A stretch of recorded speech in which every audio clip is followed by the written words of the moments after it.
কি একটা জ্বালা, কারেন্ট চলে গেলে। ঝড় আসার নামে খোঁজ নেই, অথচ আমাদের এখানে কারেন্ট নিয়ে রাখছে। সেই বিকালে কারেন্ট নিয়েছে আর এখনও কারেন্ট দেওয়ার কোনো নাম নাই। সারাদিন বৃষ্টি হচ্ছে, বৃষ্টি হওয়ার কারণে আবহাওয়া ঠান্ডা হয়ে গেছে। আর ঠান্ডা হয়ে যাওয়ার কারণে মানে আপনার যে বাচ্চাগুলো আছে ব্রুডিং শেষ হয়ে গেছে, যদিও ব্রুডিং শেষ হয়ে গেছে কিন্তু এদের নির্দিষ্ট একটা তাপ লাগে, যেই ওই তাপটা না পাবে তখন বাচ্চাগুলো সব এক জায়গায় হয়ে যাবে। তো এখন এদের মনে করেন যে 28 থেকে 30 ডিগ্রির তাপমাত্রা, মানে 30-32 এরকম, 28-30-32 এরকম তাপমাত্রা এদের জন্য পারফেক্ট। বাট এই তাপমাত্রাটা যদিও ছিল, কিন্তু এই যে বৃষ্টি হচ্ছে সারাদিনই হালকা বৃষ্টি হয়েছে, যার ফলে আবহাওয়াটা ঠান্ডা হয়ে গেছে।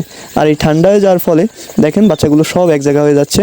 এবং আমি কি করতেছি, বারবার যে হচ্ছে জেনারেটর অন করতেছি, জেনারেটর অন করে 1 ঘন্টার মতো জেনারেটর চালায় রাখতেছি এবং 2 ঘন্টার মতো 2 ঘন্টা বা 1 ঘন্টার মতো এদের এইভাবে যত সময় দেখতেছি যে এরা ছড়ায় সিটি আছে অত সময় পর্যন্ত এদের এইভাবে থাকতে দিচ্ছি। আর যখন দেখতেছি যে এরা একদমই মানে ঝড় হয়ে যাচ্ছে তখন যে আবার জেনারেটর অন করতেছি। তো এইভাবেই চলবে আজকে সারা রাত। আর আল্লাহ না করুক যদি কালকে ঝড় বৃষ্টি আসে, আর যদি ঝড় বৃষ্টি হয়, ঝড় বৃষ্টি হওয়ার পর অন্তত 2-3 দিন এইভাবে আমার এই নিয়মেই হচ্ছে যে চলতে হবে। ওই জেনারেটর চালাইতে হবে, আবার বন্ধ দিতে হবে, চালাইতে হবে, আবার বন্ধ দিতে হবে। কি একটা বিপদ।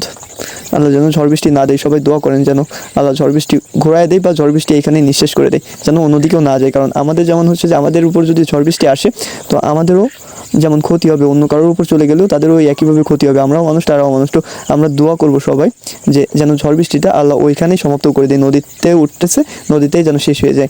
সবাই এই দোয়াটা করবো। আসসালামু আলাইকুম।